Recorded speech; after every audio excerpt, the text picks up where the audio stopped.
হচ্ছে হোলিকা দহন। তো এখানে কি আমাদের ট্রেডিশন আছে হোলিকা দহন?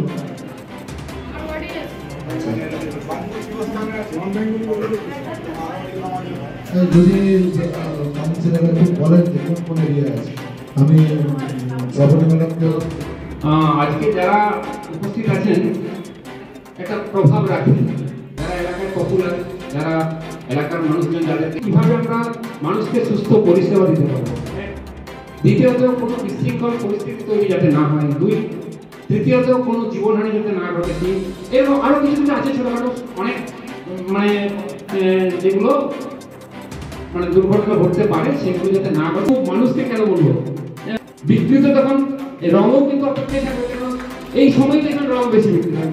রং তো দোকানে থাকলে বিক্রি হয় কি, এই কোনো অনুষ্ঠান হয়তো তাদের আশীর্বাদ লাভের উদ্দেশ্যে বিভিন্ন পদ্ধতিতে, এবং মুসলিম ভাইরা হয়তো সারা মাস রোজা করছেন, তারা কিভাবে ঈশ্বর আল্লাহকে পাবেন, তাদের আশীর্বাদ পাবেন, সেই উদ্দেশ্যে নিয়ে আমরা হিন্দুরা যে কারো ইচ্ছার বিরুদ্ধে কাউকেই রং লাগানো উচিত নয়। আমি যদি পছন্দ না করি, এটা স্পেসিফিক কোনো হিন্দু, মুসলিম, খ্রিস্টান, শিখ সেটার ব্যাপার নয়। এমন অনেক লোকই আছে যারা আমিও চিনি, আমার বন্ধু বান্ধবদের মধ্যে আছে যারা রং খেলে না।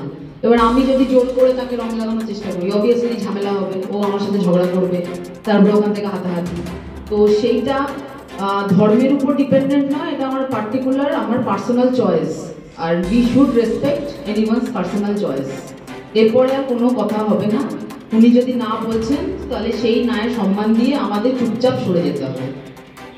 এবার দ্বিতীয় যেটা বললো, এইচএস, সাউন্ড সিস্টেম, এগুলো আপনারা দেখে নেবেন। যারা যারা কাউন্সিলররা প্রেজেন্ট আছেন তাদেরকে আমি বলতে চাই, আপনারা যেহেতু এরিয়াতেই থাকেন, যদি সামান্যতম কোনো ঘটনা খবরে আসছে, নজরে আসছে, সঙ্গে সঙ্গে থানাকে খবর দিন। কারণ কোনো জিনিস এক্সাজারেট হবে বা পরে বেড়ে যাবে, হয়তো আপনারা নিজের লেভেলে অনেক সময় ডিল করে নেন, কিন্তু যদি দেখছেন যে এখান থেকে হাতছাড়া হয়ে যেতে পারে জিনিসটা, তাহলে একবার জানিয়ে রাখবেন। আর social media, cyber space, Instagram, Facebook, এখন অনেক রকম পোস্ট চালাচালি করছে। মনু অলরেডি বললো, খুব ভালো পয়েন্টে বলেছে। এমন যদি কোনো পোস্ট যেটা মনে হচ্ছে ভায়োলেন্ট বা কমিউনাল ডিসরেসপেক্ট নিয়ে কোনো মেসেজ স্প্রেড করছে, আপনাদের পাড়ার ছেলে মেয়ে কেউ করছে, সঙ্গে সঙ্গে খবরে আনুন। আমাদের সোশ্যাল মিডিয়া মনিটরিং করা হয়, হেডকোয়ার্টারেও করা হয়, থানা লেভেলেও করা হয়, বিভিন্নভাবে করা হয়। কিন্তু আপনাদের রিচটা আরও বেশি, কারণ আপনারা হয়তো বিভিন্ন অর্গানাইজেশন, এনজিও, ক্লাব, পাড়ার ক্লাব, বিভিন্নর সাথে জড়িত। যদি সেরকম কোনো মেসেজ দেখছেন, তাহলে আমাদেরকে জানান, তাহলে আমরা অ্যাটলিস্ট সেই পোস্ট থেকে ফার্দার যাতে কোনোরকমভাবে ভায়োলেন্স স্প্রেড না করে, হিংসা না বাড়ে, সেটার দিকে আমরা দেখতে পারবো।